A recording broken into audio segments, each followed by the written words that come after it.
അയോധ്യയിലെ പ്രാൺപ്രതിഷ്ഠാ ചടങ്ങിനോടനുബന്ധിച്ച് സ്വന്തം സിനിമാ സെറ്റിൽ പ്രത്യേക പൂജ ചെയ്ത നടൻ Unni Mukundan. Get set baby എന്ന സിനിമയുടെ സെറ്റിലാണ് ഉണ്ണി മുകുന്ദൻ പ്രത്യേക പൂജ നടത്തിയത്.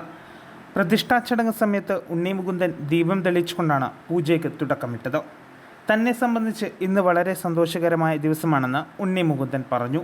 അയോധ്യയിലെ ചടങ്ങിലേക്ക് പോകണമെന്നുണ്ടായിരുന്നു, പക്ഷേ സിനിമാ ചിത്രീകരണം ഉണ്ടായതിനാൽ അതിന് സാധിച്ചില്ല. ചിത്രീകരണം പൂർത്തിയാക്കിയ ശേഷം ഉടൻ തന്നെ തങ്ങളെല്ലാവരും പോകുമെന്നും ഉണ്ണി മുകുന്ദൻ പറഞ്ഞു. സെറ്റിലിരുന്ന് പൂജ നടത്തി എല്ലാവരും ശ്രീരാമനെ വരമേറ്റു.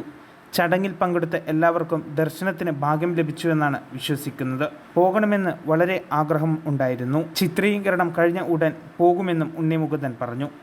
ഉണ്ണി മുകുന്ദനൊപ്പം സിനിമാ സംവിധായകനായ വിനയ് ഗോവിന്ദ്, നടൻ കൃഷ്ണപ്രസാദ് എന്നിവരും പങ്കെടുത്തിരുന്നു. സിനിമാ ലോകത്ത് നിന്നുൾപ്പെടെ ക്ഷണിക്കപ്പെട്ട അതിഥികളിൽ മിക്കവരും ചടങ്ങിലേക്കെത്തി.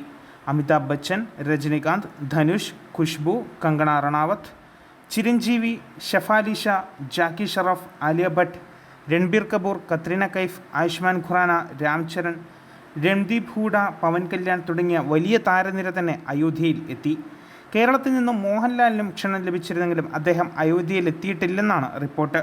പുതിയ ചിത്രമായ മലൈക്കോട്ടെ വാലിബൻ്റെ പ്രൊമോഷൻ തിരക്കുകളിൽ ആയതിനാലാണ് അദ്ദേഹം അയോധ്യയിലേക്ക് പോകാതിരുന്നത് എന്നാണ് OTT പ്ലേ പോലുള്ള ഓൺലൈൻ പ്ലാറ്റ്ഫോമുകൾ റിപ്പോർട്ട് ചെയ്യുന്നത്. 5 വയസ്സുള്ള ശ്രീരാമൻ്റെ വിഗ്രഹമാണ് ശ്രീകോവിലിൽ സ്ഥാപിച്ചിരിക്കുന്നത്. 380 അടി നീളത്തിലും 280 അടി വീതിയിലും 161 അടി ഉയരത്തിലുമാണ് ക്ഷേത്രം നിർമ്മിച്ചിരിക്കുന്നത്. ക്ഷേത്രത്തിൻ്റെ പ്രധാന കവാടം കിഴക്ക് ഭാഗത്താണ് സ്ഥിതി ചെയ്യുന്നത്. 32 പടികൾ കയറിയാൽ ക്ഷേത്രത്തിൽ എത്തിച്ചേരാം. ആകെ 5 മണ്ഡപങ്ങൾ ആണ് ക്ഷേത്രത്തിൽ ഉള്ളത്. നിത്യമണ്ഡപം, രംഗമണ്ഡപം, സഭാമണ്ഡപം, പ്രാർത്ഥനാ മണ്ഡപം, കീർത്തന മണ്ഡപം എന്നിവയാണവ. News desk 1 India Malayalam.